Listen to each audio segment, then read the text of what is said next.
ukishaokoka rahana zimeisha. Huo ndo ukweli, hata kama tunazitoa hapa kibabe saa nyingine kwa sababu umezingangania, ila kiukweli una, kwa sababu rahana ni kitu cha kiroho, sio kitu cha kimwili. Tuanzie hapa. Rahana ni kitu cha kiroho, sio kitu cha kimwili, kwa sababu mzazi anaweza kuambia nenda, dunia itakupiga, na kweli inaanza kupiga. Hayupo yeye kusimamia kipigo, ila unapigika. Wazae watakupiga na wanakupiga kweli, kuna wazao wanakupiga kama alivyosema baba yako, kama alivyosema mama yako. Kila kitu kitakuwa kigumu, na kweli kinakuwa kigumu. Yeye hayupo aliyesema, ila dunia, ulimwengu usioonekana unahakikisha mambo yanaenda kama alivyosemwa na baba mrevi aliyekuwa amerewa akakutamkia. Tena alikuwa amerewa. Kwa rahana sio kitu cha mwilini, kitu cha roho. Sasa unapookoka kwa mjibu wa Kolosai sura ya 1 mstari wa 13, na mambo yanatokea unapookoka. Kwa mjibu wa Kolosai 1:13 inasema naye alituokoa katika nguvu za giza, alafu akafanyaje? Akatuhamisha, alafu akatuingiza kwingine. Kwa hiyo mtu aliyeokoka, ingawa mwili bado uko Kahama, mwili uko Tanzania, unaitwa Mnyaturu, Mnyambo, Mhaya, Msukuma, ila kiuhalisia wewe kwa ndani sio Msukuma tena. Usukuma umebaki kwenye jina la baba yako tu, ila wa ndani sio yule. Wakorintho wa pili 5:17 inasemaje? Hata imekuwa mtu akiwa ndani ya Kristo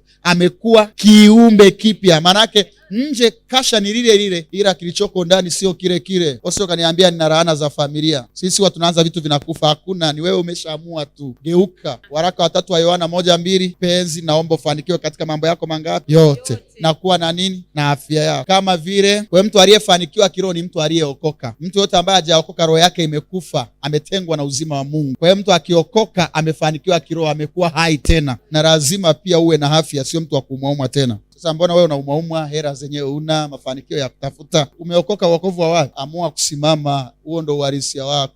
Shida ni kwamba unakaa unasikiliza watu wanazungumza rahana mpaka zimekaa.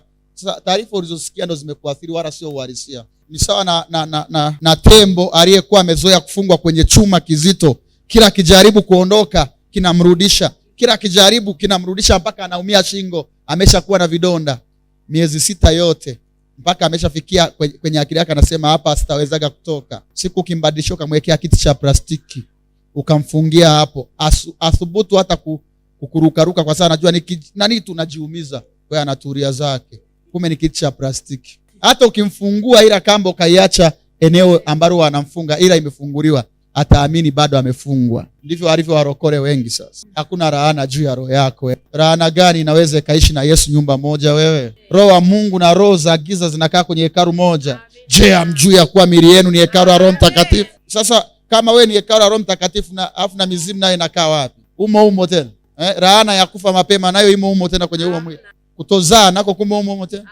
Kuishia njia nako umo tena. Sasa wewe uone kwamba matatizo yalikuwa kwenye akili, wala sio kweli kwamba una matatizo. Kila tajiri unayemjua duniani anatumia muda vizuri, na kila maskini unayemjua duniani anatumia muda vibaya. Nchi zilizoendelea zote duniani zinajali muda, na nchi zote maskini watu wanakwenda kama konokono hivi, hawanaga haraka.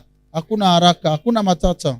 Yaani kule uzunguni mtu hata kusalimia anaona muda unakwenda, hello anakwenda. Ila hapa nisambie, mmeamkaje, mmeraraje, mmekufa, mmefufuka, watoto je?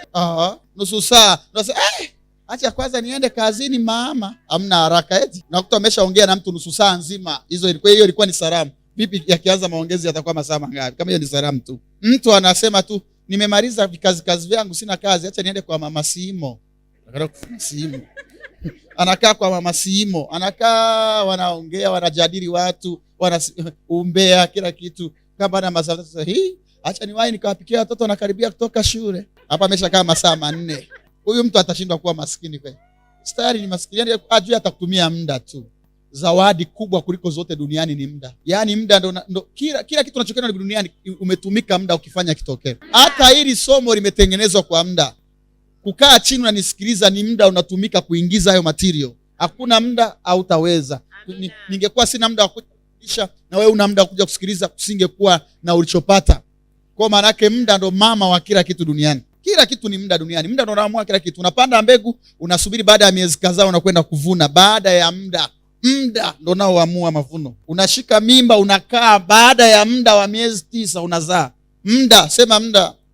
Yaani muda ndo mama wa kila kitu. Ukicheza na muda umechezea maisha. Watu wanaojali muda, wanaotumia muda vizuri, hawahitaji maombi kutajirika. Hawahitaji maombi kuwa watu wakubwa. Ni automatic. Ukiheshimu muda unakuweka unapotakiwa kuwa. Ukiuvunja muda unakuporomosha kuja kwa wenzako wengi ambao wanabahatisha.